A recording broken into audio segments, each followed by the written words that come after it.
வாங்க இன்றைக்கி வெண்டைக்காய் புளிக்குழம்பு எப்படி இருக்குன்னு பார்க்கலாம். அதுக்கு வெண்டைக்காய் எடுத்து இந்த மாதிரி கட் பண்ணி வச்சுருக்கோம். முதல்ல வெண்டைக்காய் வதக்கிக்கலாம். எண்ணெய் ஊற்றி இந்த வெண்டைக்காவை சேர்த்து அடுப்பை சிம்மில் வச்சுக்கலாம். இது நல்லா வதக்கி எடுத்துக்கலாம். வதக்கும்போது தான் இதோட வளவளப்பு போகும். அதனால் முதல்ல இதை நல்லா வதக்கி எடுத்துக்கலாம். நல்லா வெண்டைக்காய் வதங்கிருச்சு, பார்த்திங்கன்னா தெரியும். அளவுக்கு வதங்கினா போதும். இப்போ வெண்டைக்காவை எடுத்துக்கலாம். இப்போ இதுலேயே கொஞ்சம் எண்ணெய் சேர்த்திக்கலாம்.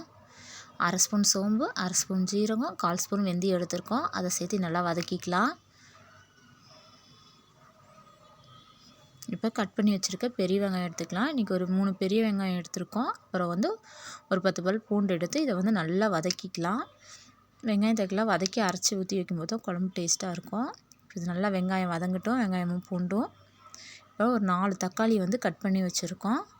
அதையும் இந்த வெங்காயம் வதங்கினதுக்கப்புறமா சேர்த்திக்கலாம். வெங்காயம் தக்காளி ரெண்டுமே நல்லா வதங்கி வரட்டும். தக்காளி நல்லா வதக்கி எடுத்துக்கலாம். இப்போ தக்காளி நல்லா வதக்கி எடுத்ததுக்கப்புறமா 1 ஸ்பூன் தனி மிளகாத்தூள், 3 ஸ்பூன் கொத்தமல்லி தூள், 2 ஸ்பூன் குழம்பு மிளகாத்தூள் சேர்த்திக்கலாம். இது நல்லா வதக்கிக்கலாம். இப்படி தூளெல்லாம் மசாலா தூளாக வதக்கி எடுக்கும்போது குழம்பு டேஸ்ட்டாக இருக்கும். இது நல்லா வதக்கிக்கலாம். இப்போ 1/2 மூடி தேங்காய் எடுத்து வச்சுருக்கோம். அதையும் சேர்த்து நல்லா இது கூட வதக்கி எடுத்துக்கலாம். இப்படி குழம்பு வதக்கி அரைச்சி வைக்கும்போது டேஸ்ட்டாக இருக்கும். இது நல்லா ஆறி வரட்டும். ஆறினதுக்கப்புறமா அரைச்சிக்கலாம். இப்போ எண்ணெய் சேர்த்திக்கலாம். குழம்பு எப்படி இருக்குன்னு பார்க்கலாம் வாங்க. கடுகு 1 ஸ்பூன், ஜீரகம் 1/2 ஸ்பூன், வெந்தயம் 1/4 ஸ்பூன் சேர்த்து குழம்பு தாளிக்கலாம். நல்லா கடுகு பொரிஞ்சதுக்கப்புறமா கட் பண்ணி வச்சுருக்க ஒரு பெரிய வெங்காயம், ஒரு 4-5 பல் பூண்டு குட்டி குட்டியாக கட் பண்ணி வச்சுருக்கோம். அதுவும் ஒரு கொத்து கருவேப்பிலையும் சேர்த்து இது நல்லா வதக்கிக்கலாம். வெங்காயமும் கருவேப்பிலையும் நல்லா வதங்கட்டும். நல்லா வதங்கினதுக்கப்புறமா ஒரு சின்ன தக்காளியை கட் பண்ணி வச்சுருக்கோம். அதையும் இந்த வெங்காயம் வதங்கினதுக்கப்புறமா சேர்த்திக்கலாம். நல்லா வெங்காயம் வதங்கினதுக்கப்புறமா சேர்த்தும் போது தான் நல்லாயிருக்கும். இந்த கட் பண்ணி வச்சுருக்க தக்காளி சேர்த்து நல்லா வதக்கிக்கலாம். தக்காளி நல்லா வதங்கி வரட்டும்.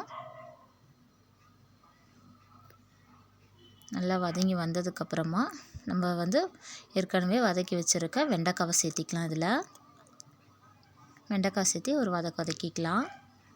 இதில் 1/2 ஸ்பூன் அளவுக்கு மஞ்சத்தூள் சேர்த்திக்கலாம். மஞ்சத்தூள் சேர்த்து இது நல்லா வதக்கிக்கலாம். இப்படி வைக்கும்போது குழம்பு ரொம்ப டேஸ்ட்டாக இருக்கும். இப்போ எலுமிச்சை அளவுக்கு புளியை தண்ணியில் ஊற வச்சு வச்சுருக்கோம். இதை கரைச்சி வடிகட்டி எடுத்துக்கலாம். அதனால் வெண்டைக்காய் வதங்கிருச்சு. இப்போ கரைச்சி வச்சுருக்க புளி தண்ணியை சேர்த்திக்கலாம். புளி தண்ணியில் காய் வேக வைக்கும்போது இன்னும் டேஸ்ட்டாகவே இருக்கும். இப்போ தேவையான அளவு தண்ணி சேர்த்திக்கலாம்.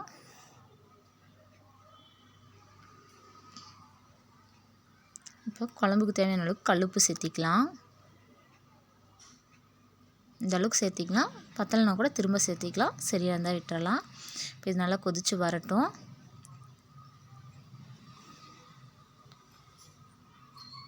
நல்லா கொதித்து வந்துடட்டும். அதுக்குள்ளே நம்ம வதக்கி வச்சுருக்கிறதுலாம் ஆறி இருக்குது.